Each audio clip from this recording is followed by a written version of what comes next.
Finally धवल ने नताशा के पैरों पे आके माफी मांगी, झुक के माफी मांगी, वो भी सबके सामने। समझ रहे हो ना? मतलब डोली ने भी इस बात पे कह दिया अगर मैं लाइव होती तो 20 मिलियन व्यूज पक्के होते उस सीन पे। और सिचुएशन ऐसी थी, मचान तो लाइव जा नहीं सकती है। और रही बात एंडिंग की, तो एंडिंग यही है जहां पे अमरीश और नताशा एक दूसरे से बात करेंगे, जहां पे बोलेंगे तुम्हारी घटिया सोच की वजह से मेरा परिवार बिखर रहा है। बोला मेरी नहीं, आपकी धक्यानों की सोच की वजह से परिवार तो अब जुड़ रहा है और मैं इस परिवार को जुड़ के रहूंगी, क्योंकि धवल पहली बार सामने हुआ अमरीश के सामने। और नताशा भी नौकरी करेगी। हो सकता है कि धीरे धीरे प्रणाली और हेतल को भी कुछ उंगली जागे। तो कहानी को कंटिन्यू करते हैं। कहानी चोरों को रूम में बंद करेंगे, नताशा और धवल मिलके आइडिया से एक रूम में भगाएंगे, उस रूम में चोर भागेंगे पीछे पीछे, नताशा बाहर निकलेगी और लॉक कर देंगे। पंड्या परिवार के बाकी सदस्य पुलिस को फोन करेंगे, चीकू, शेष और मिठू और दावा मिलके। पुलिस वहां पे आएगी, सब चोरों को पकड़ेगी, एक एक करके जीप में बिठाएगी और ले जाएगी। और इतने में लाइट हो जाएगी शुरू। पर लाइट शुरू होने से पहले हमारी जो ईशा है वो दरवाजे भी होगी, उसका अंदर आने का मन नहीं करेगा, क्योंकि उसको फ्लैशबैक का सीन याद आएगा कि मैं कैसे घर छोड़ के गई थी। और फ्लैशबैक का सीन दिखाया भी गया, जहां पे उसकी सोच के आगे बोला कि ठीक है, तो आज से मैं भी मकवाना परिवार की नहीं हूँ, केवल ईशा हूँ और मैं यहाँ से जा रही हूँ। तो वो खुद घर छोड़ के गई थी, पूरा सीन दिखाया। फिर नताशा को पता चला कि वो वहां पे ही है, तो उसको पकड़ के अंदर लेके, और इतने में लाइट चालू हुई तो सबके सामने ईशा आ गई। जब अमीश मकवाना ने बोला ईशा हिम्मत कैसे हुई तुम्हारी इस घर पे वापस आने की। फिर वहीं पे तमाशा शुरू हुआ। नताशा ने बोला कि मैं इसे लेकर आई हूँ, ये सब प्लान हम लोगों ने किया था ईशा को यहाँ पे लाने के लिए दिवाली पे, पर गलती से असली चोर घर पे घुस आए। फिर डबल को फ्लैशबैक का सीन आ जाता है कि इसलिए सारे भाइयों को वहां पे बुला रही थी ताकि पंड्या परिवार में सोलह हो जाए सब कुछ। डबल समझ गया।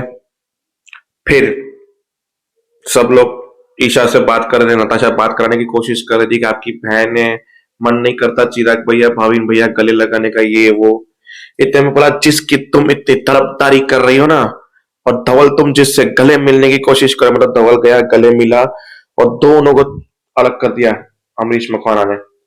फिर वहां पे चीकू गया, ऐसा कैसे बर्ताव कर सकते हैं ये ईशा के साथ। दामा ने बोला चल यहाँ से, हमारा मैटर नहीं है, हम चलते हैं, अभी इसके घर की बेटी है, देख लेंगे। और जबरदस्ती चीकू को घर पे लेके गए। चीकू गुस्सा हो गया, वहां पे क्यों ऐसा किया, हमें वहां पे साथ में रहना चाहिए था, वो नताशा के साथ भी बदतमीजी कर सकते थे। बोला वो उसके घर का मैटर है, रहन दे, अभी दिवाली का गिफ्ट बाद में पहुंचा देंगे, अभी पहुंचाने का कोई मतलब नहीं, क्योंकि कांड हो चुका है वैसे भी, और पंड्या परिवार में नियम में कांड बिना होता ही नहीं है कुछ भी। हालांकि बोला धवल जिससे तो गले मिल रहा है, प्यार करने की सोच रहा है, उसी ने गोलू को किडनैप किया था।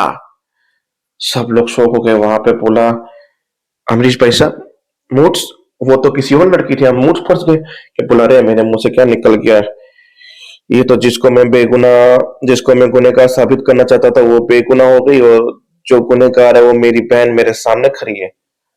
मेरे मुंह से ये क्या निकल गया। अब उसने सोचा कि अब मैं अमरीश भाई साहब का पर्दा हटा दूंगी तो ईशा इस घर में आएगी नहीं, एक नया मचान शुरू हो जाएगा। और ये पता चल गया कि ईशा ने किडनैपिंग करवाई थी, तो ईशा का इस घर में आना और मुश्किल हो जाएगा। तो फिर नताशा ने ईशा की जान बचाने के लिए एक और झूठ बोल दिया। बोला कि देखो गलत फहमी हुई है धवल। फिर धवल आया, बोला सॉरी नताशा, सॉरी, कितनी माफी मांगू मैं तुमसे, कितनी माफी मांगू। अब तुम, मैं खुद शर्मिंदा हूं कि कितनी बार मैं तुम पे ट्रस्ट नहीं करूं और कितनी बार माफी मांगता हूं मैं। फिर बोला धवल खड़े हो जाओ, एक मिसअंडरस्टैंडिंग हुई है, ईशा दीदी ने सब कुछ नहीं किया है।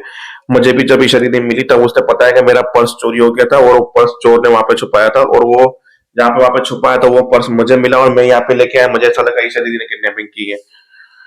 तब वो स्कूल मिला के ये बात है कि ईशा दीदी ने कुछ नहीं किया है। फिर वापस से मखवाना बोला अमरीश कि भाई देखो हो सकता है कि ये मिसअंडरस्टैंडिंग थी, क्योंकि अमरीश समझ गया कि ये ईशा को बचा रही है, और ईशा भी सोच रही थी ये क्यों मुझे बचा रही है, बस इसलिए कि मैं इस घर में आऊं, इतनी अच्छी है नताशा। बोला ये जो मिसअंडरस्टैंडिंग हो सकती है कि ये मिसअंडरस्टैंडिंग है चलो किडनैपिंग की, पर 3 साल पहले ये खुद की मर्जी से ये घर छोड़ के गई थी, तो अब इस घर में इसकी जगह नहीं है। वापस से मचान शुरू हो, पर एपिसोड वहीं पे खत्म हो गया, क्योंकि अब धवल सपोर्ट करेगा।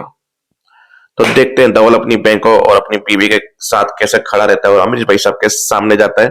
देखने के लिए नेक्स्ट एपिसोड देखेंगे कल, यानी मिलते हैं कल के वीडियो में।